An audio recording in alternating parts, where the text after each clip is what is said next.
Margaret Maggie Rains, a 74-year-old retired policewoman, sat in a wheelchair in the corner of the community center watching children play. Her once proud frame had weakened, but her spirit remained sharp. Her silver badge, now encased in glass, sat on her lap. She had served 35 years in the force. Never promoted, never awarded, never complained. She wasn't after glory. She just wanted to serve. Diagnosed with terminal lung cancer, doctors gave her a few months. Maggie didn't have children. Her squad had become her family, but most had retired or moved on.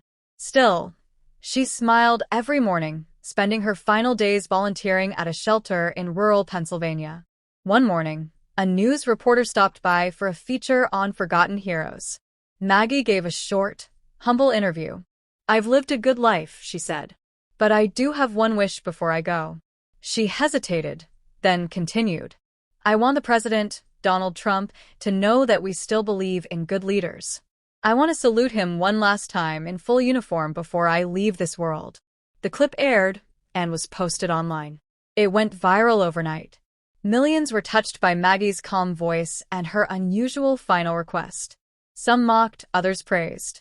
But one man watching at 2:13 a.m. in the White House paused the video, leaned back in his chair, and said, "Get me her name." It wasn't politics anymore. It was personal. 2 days after the video aired, Maggie's caretaker, a young woman named Jessica, brought her a strange envelope with a gold seal. Maggie opened it with shaky hands. Inside was a handwritten letter. "Dear Officer Rains, your strength, service, and humility moved me. If you'll allow me, I'd be honored to meet you. Donald J. Trump." Jessica's eyes widened as she read it with Maggie. "He actually saw your video," Jessica whispered. "And he's coming here." Maggie smiled. "I didn't think anyone was listening." News spread through the town like wildfire. Reporters set up tents. The mayor arranged security. People painted banners reading, "Thank you, Maggie," and a salute to the badge. But Maggie didn't want fame. She had one request for Jessica. "Make sure the children are there. I want them to see that service matters even at the end." Meanwhile, in Washington, the president's team was preparing a quiet trip. "No press conference," Trump insisted. "This isn't about politics. This is about a woman who deserves her moment." Secret Service was briefed. A private motorcade would drive into town at dawn unannounced.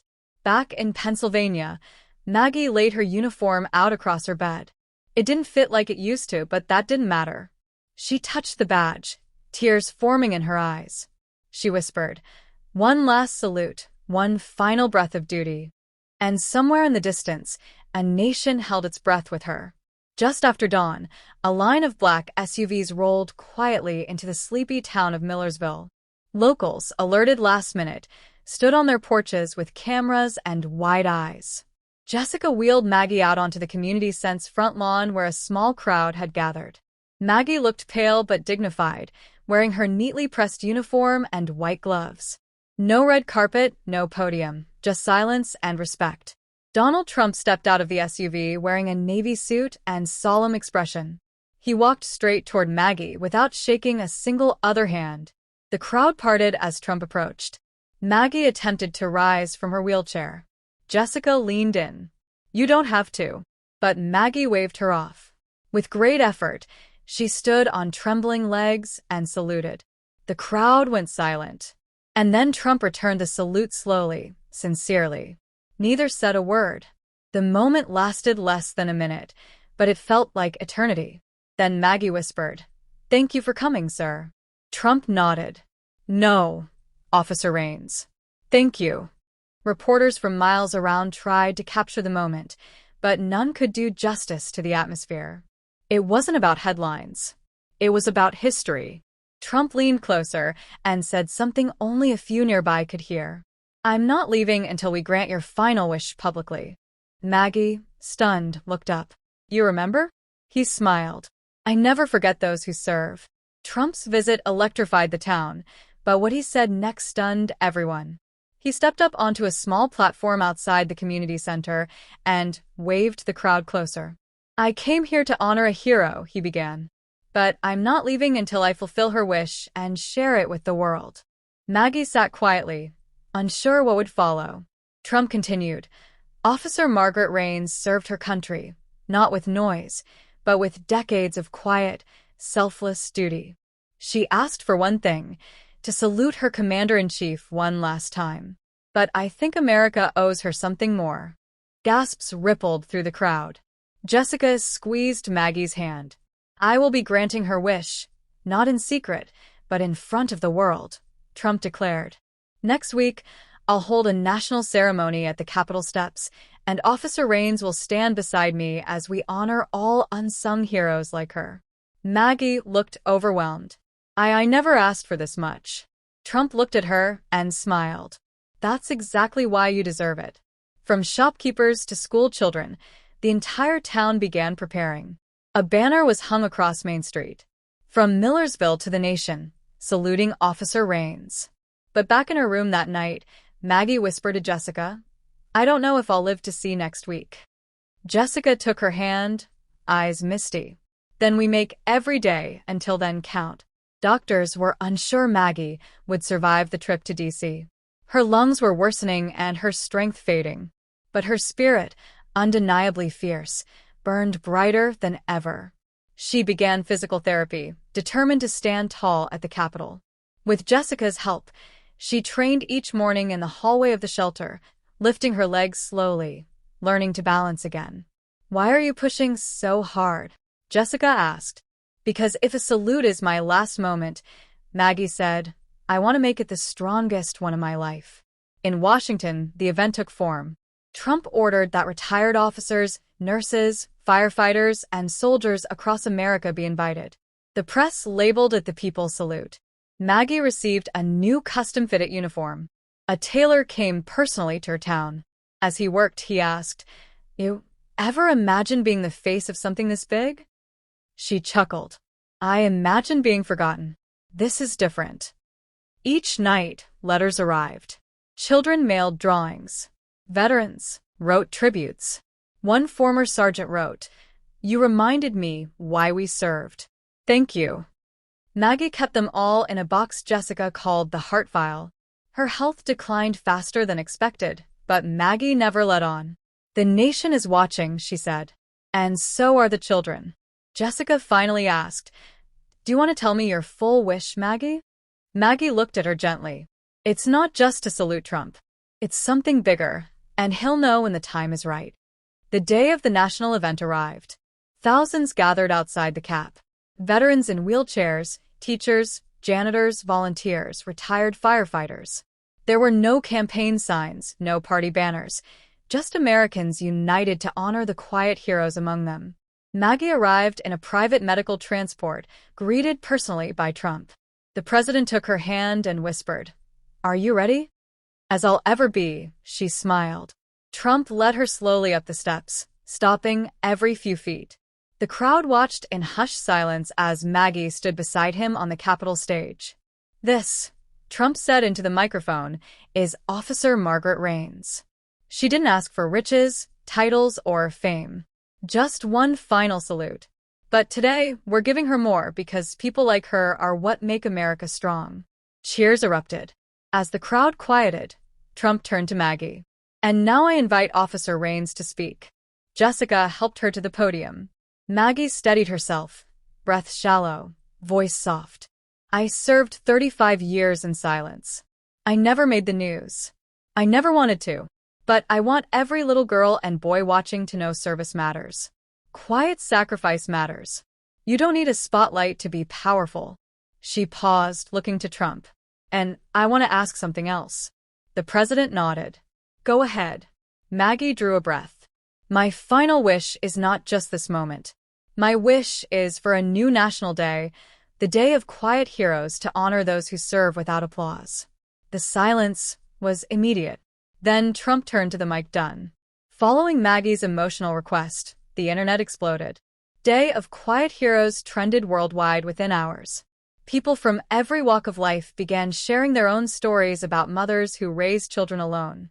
Sanitation workers who never missed a day. Medics who saved lives in war zones. Maggie's face became the symbol of humility and duty.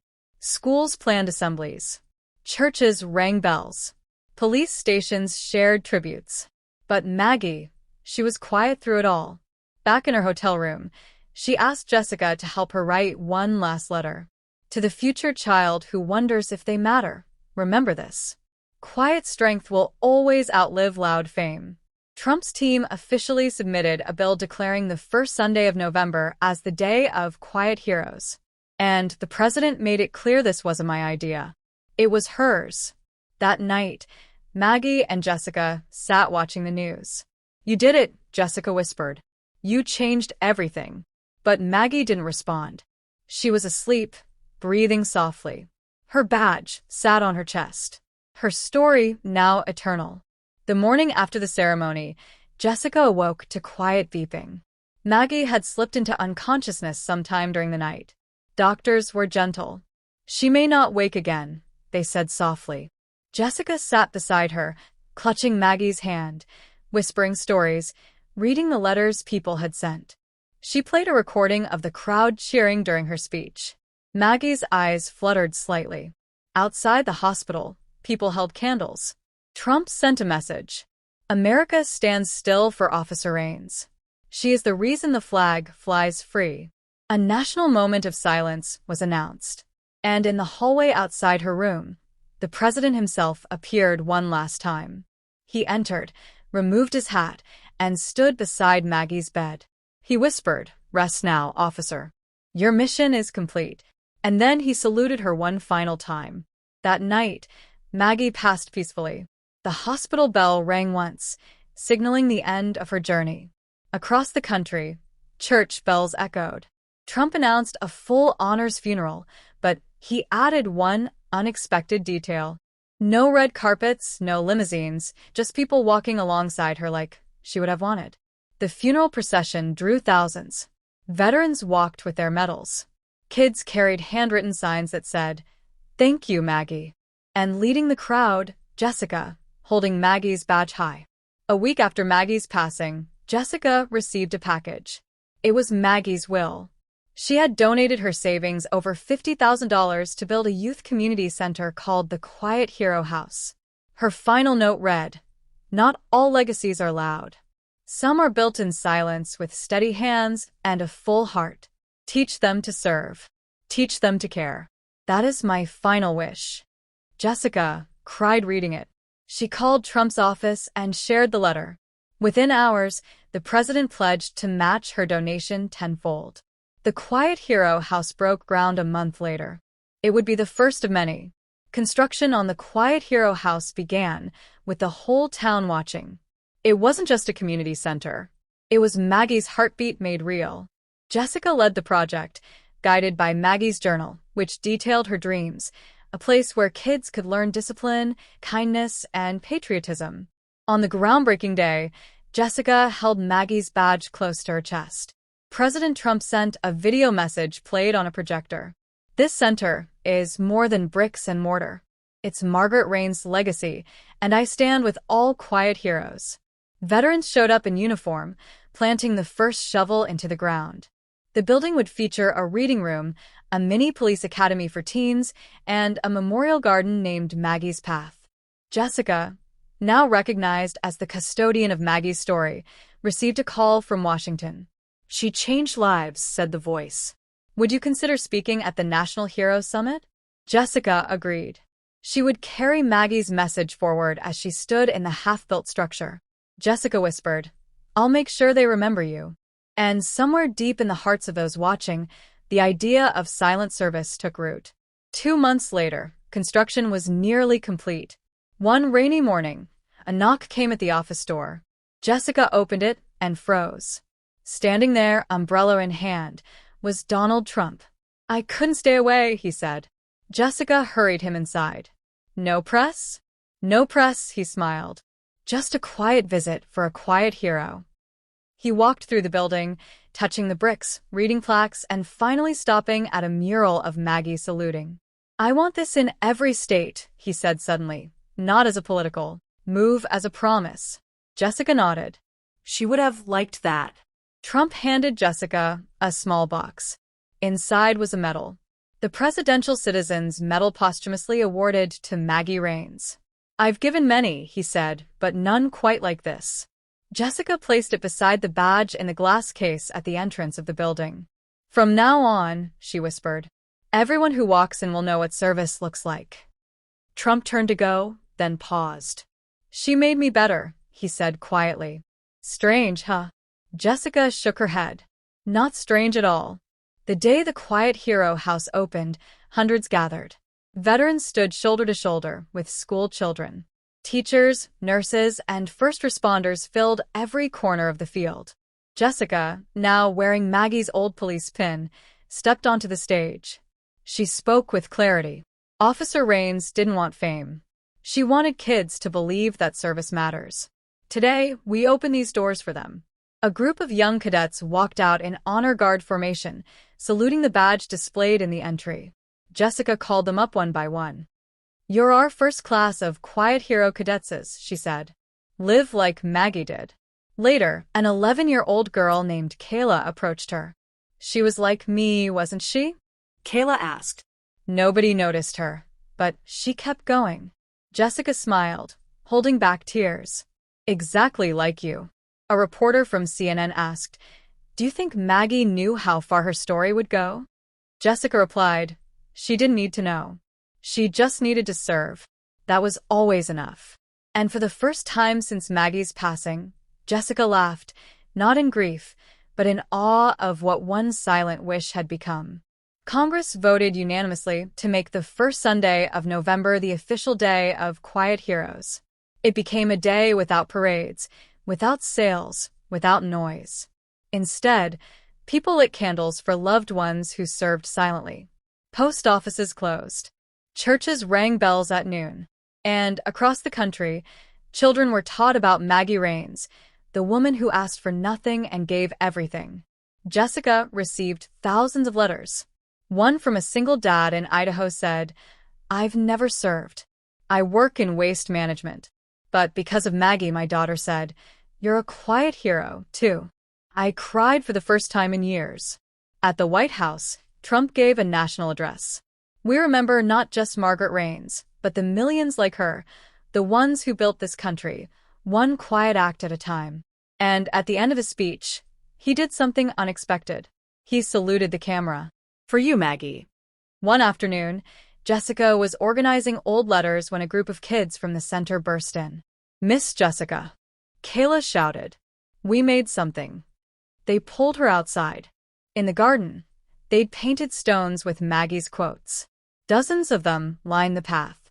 "Service is love and action. You don't have to be loud to lead. One badge, one heart." Jessica knelt, touched one, and smiled. "You're keeping her alive." Kayla nodded. "She's kind of like our grandma, right?" Tears welled in Jessica's eyes. "She is," she whispered. "She really is." That night, Jessica lit a candle and placed it at the base of the statue built in Maggie's honor. The plaque read, "Margaret Rains." She served without applause. The stars shone brighter that night, and in the laughter of children, her spirit lived on. Jessica received a call from a military museum in Washington. "We'd like to display Maggie's badge and medal," the curator said. "She's part of history now." Jessica hesitated. They belong to this town. The curator offered a compromise, a rotating exhibit, the Quiet Hero Tour. The items would travel nationwide, inspiring schools, libraries, and community centers. Jessica agreed, and the first exhibit opened in Chicago. Crowds gathered to read Maggie's letter, see her badge, and hear audio clips from her final speech. One child said, "She's my favorite superhero. Not flashy, not fictional, but real and unforgettable." Months passed. The Quiet Hero House had helped over 2,000 kids. Jessica, once Maggie's caregiver, had become its director. One day, she stood in the same hallway where Maggie practiced walking for the last time. She saw her reflection in the window, shoulders back, chin high. Maggie had taught her how to lead. Later that week, Jessica was invited to a national education panel. When asked about her qualifications, she answered proudly, "I was trained by a quiet hero." The president returned to the town for one final tribute. In front of the Quiet Hero house, he raised a flag that had flown over the Capitol. "This flag," he said, "will never be lowered." It represents the spirit of Margaret Raines and everyone like her. A choir of children sang, "God Bless America." Veterans saluted. Jessica placed a hand on the badge case and whispered, "You're still leading us, Maggie." The flag waved strong, a permanent reminder that silence doesn't mean smallness. Letters still poured in. One from a woman battling cancer said, "When I feel like giving up, I remember how Maggie stood and saluted, knowing she had little time left. She makes me brave." Another from a former gang member turned mentor. "I saw her video while in prison. I got out. Now I teach kids how to stay in school." Jessica pinned every letter on a board in the center lobby. It was now called the Ripple Wall, because Maggie's life had become a ripple, touching strangers she never met, healing hearts she never knew. On the one-year anniversary of Maggie's passing, a candlelit vigil was held outside the Quiet Hero house. Jessica stood at the podium. Behind her, the flag waved. The statue gleamed. Children held candles shaped like stars. Jessica saluted strong and proud. She wanted to salute a president, but ended up saluting a nation, Jessica said. Then she stepped back and thousands raised their hands in silent salute to a woman who never asked for anything but gave everything. Margaret Raines, the retired policewoman, didn't just get her final wish. She became the wish the country didn't know it needed. And her legacy marches.